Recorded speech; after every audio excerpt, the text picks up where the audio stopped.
Alam niyo ba guys, good morning po mga kabistiano. Salamat po sa panunood. Paggising ko ngayong umaga, pagpunta ko dito ngayong umaga dito sa kulungan nila. Ditong 17. Chucky B, hindi ko na. Oo, oo. Nakita ko siya nakatihaya guys sa kulungan. Ay sa kainan nila. Itong isang baby. Tapos tinitigan ko, meron ka siyang sugat. Ayun nasa may parang tainga ba? Ano ba ito? Sa may part ng, yun may tainga siya, tapos malalim siya, abot hanggang doon sa niya guys, Abot kung ano nitabo, ang nangyari dito. Tapos nakatihaya, patuyo siya kanina. Tapos akala ko na dehydrate lang ba, pinainom ko, binasa ko. Nung nabasa, nakita ko yan. Kawawa naman. Tapos hindi niya gusto niyang kamutin ng kamutin. Tapos binasa ko dahil akala ko na-dehydrate kay pagtingin ko wala ng tubig sa tubigan nila. Tapos ngayon, it's okay baby. Tapos ngayon, pagtingin ko, ayan na siya, may sugat. Pinapaamitan ko siya guys, baka ginawin.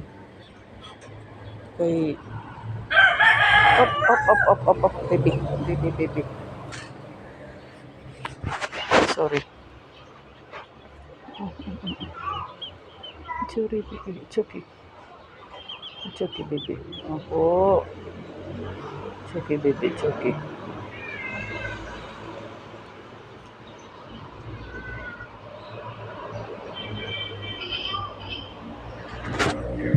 Pinipilit ko siya guys ipatayo kasi natutumba siya patagilid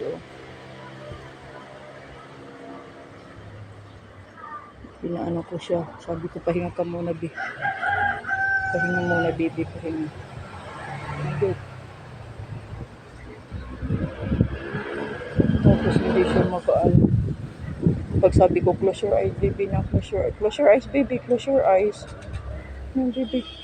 Nakakaawa guys. Nakakaawa mo yung ganito. Na-attach man ako sa ganitong mga nilalang. Ayan, konting tuyo na siya. Tuyo na siya po konti. So guys, yung medyo pa. Ay, sorry.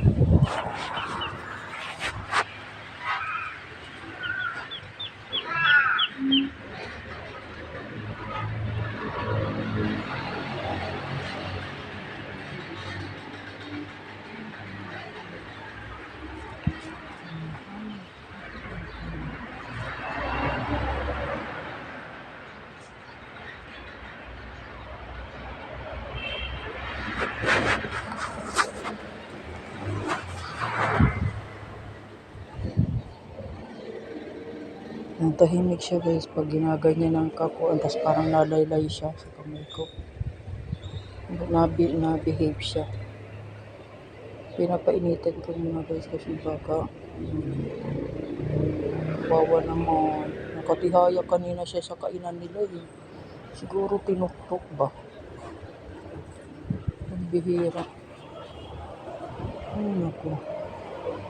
Kaya ginaganyan ko muna kasi natutumba.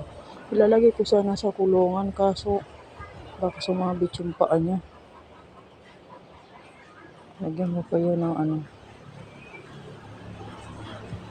Lagay ko muna sa kulungan. Mamaya guys, lagay ko sa kulungan muna kasi walang maghawak ng camera habang ginagawa ko. Yun naman po muna guys, bye.